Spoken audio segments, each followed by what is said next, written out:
Hi guys, welcome to my channel. Na pesi mbote na babone nyonso ya Alpha Kitchen. Tikete kimia nkolo écoute na mabota na bino. Soki samba liboso zo landa ngai zo mwa minute o s'abonner.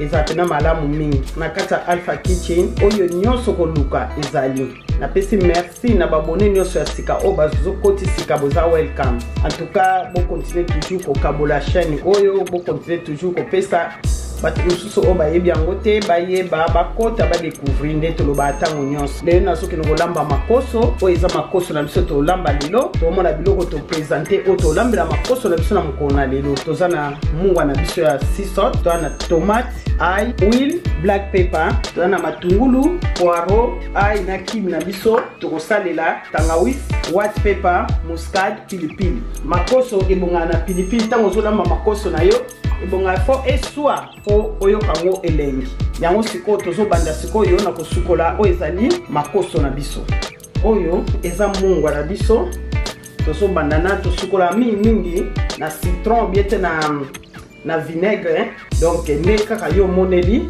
donc na ngai nazo sukola ngo mungwa donc osopeli mungwa na yo na kati ya makoso na yo mwa mungwa mingi te ya koleka te ubandi konika makoso na yo ozo mase yango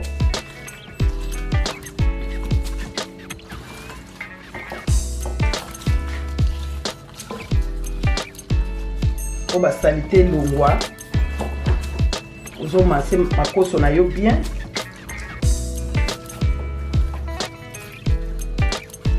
et yana ba poil pe mosusu etikalaka foko longola yango. Donc, vous massez ma cosse no bien. Vous vendez ça au mandambo. Au moins, à table, ça tenait les eaux longues. Ma poso est kangami. Ma poso est monsieur à poil et longue bien. Que on a ce qu'on reçoit. Maï na yo. Au soupi na kati. On y a bien.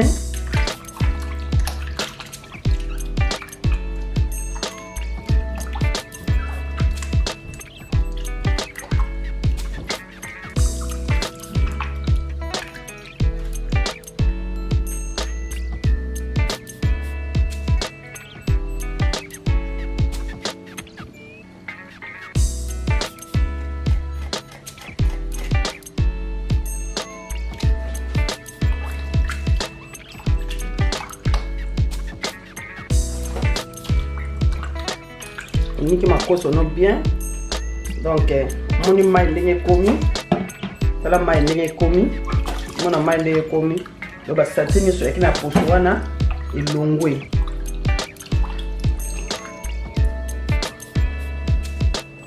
ovandisa mwanda muke ata 5 minutes evanda na mwa ya mungwa wana po esala bien ba satini lemba comme ça longola ngo bien 5 minutes na biso ekoki.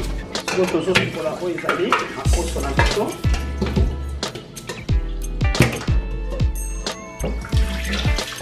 Pour la rose tout bien.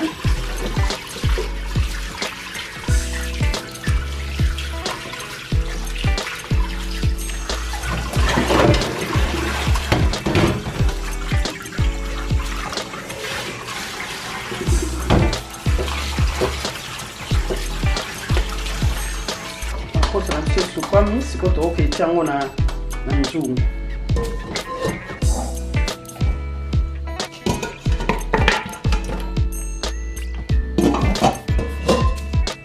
totie makoso na biso na nzungu po etoka mwa muke pendant 5 à 10 minutes totiango mwa mai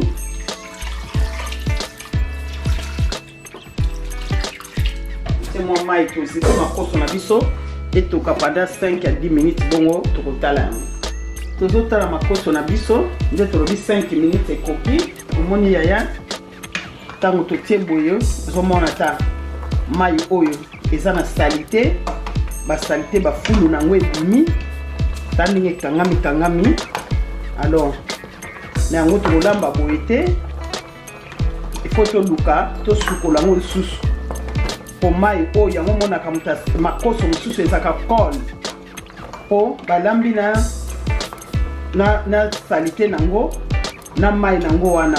Mais ana kata Alpha Kitchen tozolakisa modèle mosusu nde kosala makoso no po yoka ngo elengi.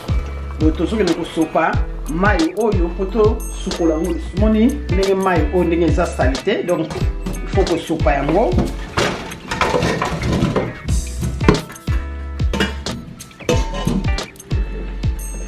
Tofungoli mai ya pio.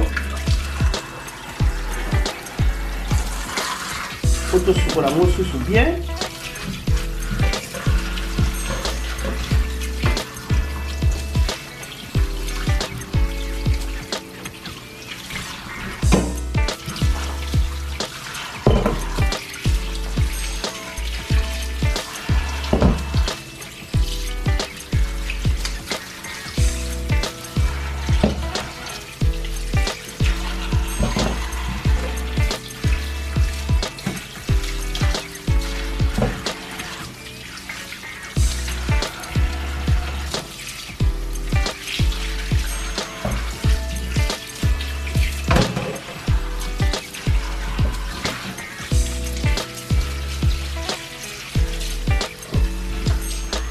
Makoso na biso yango yo esukomi bien. Sikoyo tozoke notia na nzungu po tobanda siko kolamba. Tosukoli makoso na biso bien. Na tiango siko na nzungu. Siko nazobanda kolamba makoso. Natie matungulu.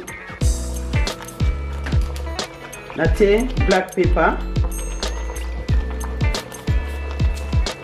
Mwa mustard. Ail.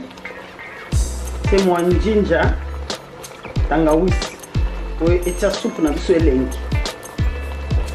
Natie poireau, feuille nanga d'oreiller, feuille d'oreille. Natie moi kibi nanga so lingi pe kotia kibi te, e kotie mungwa. Na natie kibi ya mo mukepo etia nito te mai.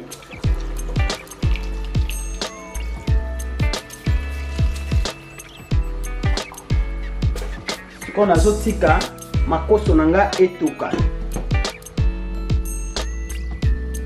Tozotala recette na biso ya makoso. Tomona kandenge zotoka. Na bosa ya koloba mama tango zolamba biloko na yo tia mwa moto na se. Moto ya makasi te po biloko no ebela bien. Tia mwa moto no na mesure. Donc, makoso na biso continue toujours kotoka. En minute tozotia tomate. Ilenga makoso ezalaka pilipili. Totsemo bambuma misatu ya pilipili. Tosopeli yango mwa huile. Sikoyo tozipi lisusu pendant 15 à 20 minutes pour makoso na biso pe elembana biloko totie na kati. Tota makoso na biso ni na suka. Wow! Makoso na biso ebeli moni suko ekauki. Etika suko moya mokie.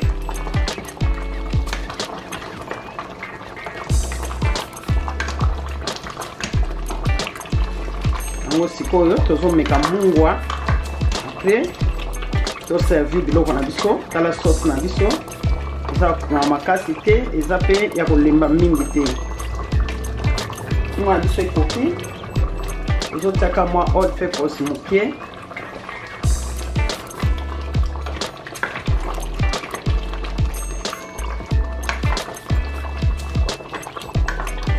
Tokanga na biso moto tie mwa poireau na biso.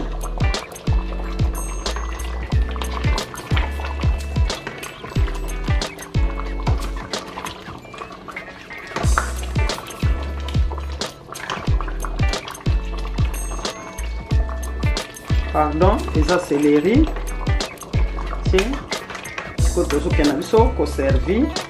Peza ki recette na biso ya makoso to mekasu mungwa. Recette na biso. Koli yango na kwanga, koli yango na semoule. Elo nyonso sepeli kolia nango okoki kolia. Donc tozo servi. Tozo servi makoso na biso. Wow. Ngoyo.